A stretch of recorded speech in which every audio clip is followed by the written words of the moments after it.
I was Ian Parnell's caseworker at Children's Services for the past 2 years. So you were intimately involved in his situation? Yes. It was you who placed Ian in the Highcrest Home for Disabled Children? That was the best option at the time. Was it a viable option? No. Why not? It wasn't equipped for someone with those kinds of problems. Ian was ultra-sensitive to noise. A place like that got very noisy. And because he would block it out by banging his head against the wall, he'd give himself concussions. So why didn't you put him someplace else? I couldn't find a suitable place that had room. And his mother was more understanding than I had any right to expect her to be. Unfortunately, she only had 2 options. Put her son in a large, state-run institution or take care of him herself. Your witness. Have you ever had any other children who had difficulty adjusting to their new residential situations? Yes? Did any of their parents kill their children? Not to my knowledge. Thank you.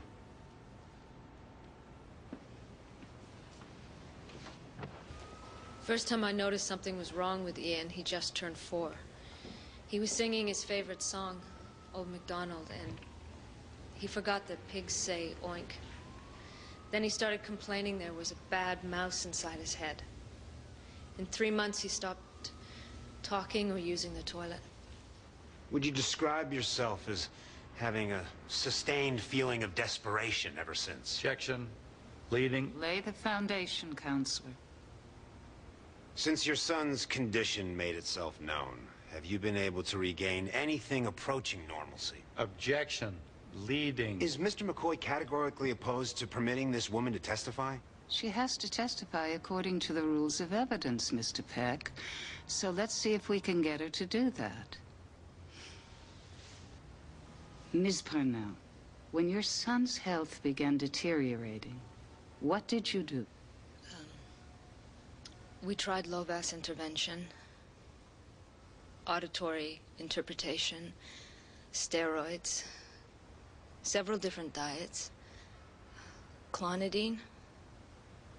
Every month there was a new treatment, a new miracle cure. We have such high hopes. Nothing helped. What about special ed? He hated special ed. It was always too loud and disturbing.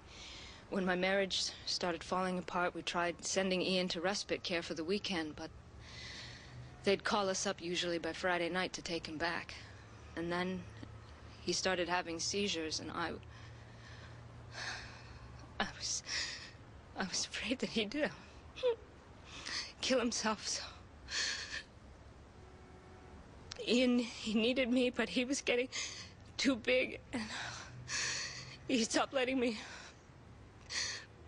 change his diaper or brush his teeth or give him medicine. I couldn't take care of him anymore.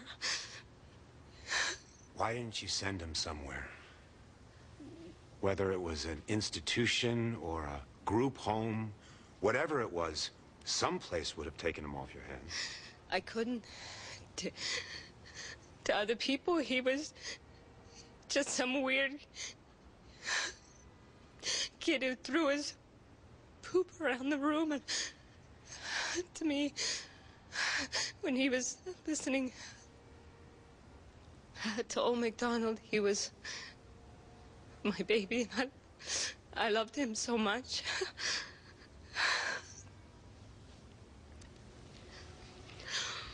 Your witness, Mr. McCoy. Ms. Parnell. Her plea is not guilty by reason of insanity. Yes.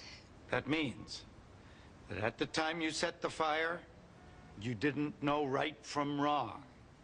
I didn't know what I was doing. You knew enough to lie to the police. I didn't mean to lie to them. You knew enough to go downstairs, unlock the janitor's closet, pour paint thinner on the steps, and leave your son to die in a fire. No, I did not. Ms. Parnell, is it or is it not true that you willfully and deliberately set the fire in which your son died? My son didn't die in the fire. He died before the fire. The coroner's report states that the cause of death was smoke inhalation. He was having a seizure, and he went into convulsions, and I had the syringe to give him his injection to stop the convulsions, just like I've done all those times before. But this time, I didn't do it. I watched his body contorting in pain. That poor tortured little body that never stopped hurting. And I didn't do it. I let him go. And then I went into the bathroom and I took his pills. All of them. And I swallowed them. I set the fire. And I laid down next to him to die myself. But you changed your mind.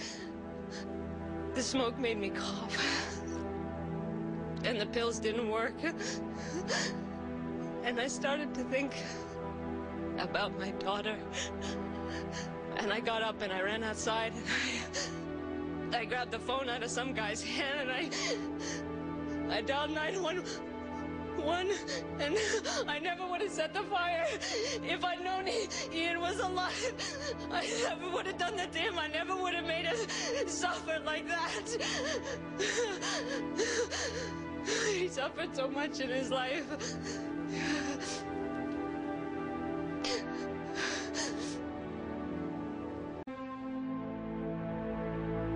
Madam Foreperson, has the jury reached a verdict? We have, Your Honor.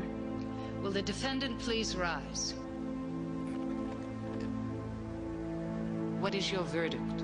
We, the jury, on the charge of murder in the second degree, find the defendant not guilty by reason of mental disease or defect. Thank you for your verdict, ladies and gentlemen. The defendant is hereby remanded to Kirby Forensic Center for evaluation.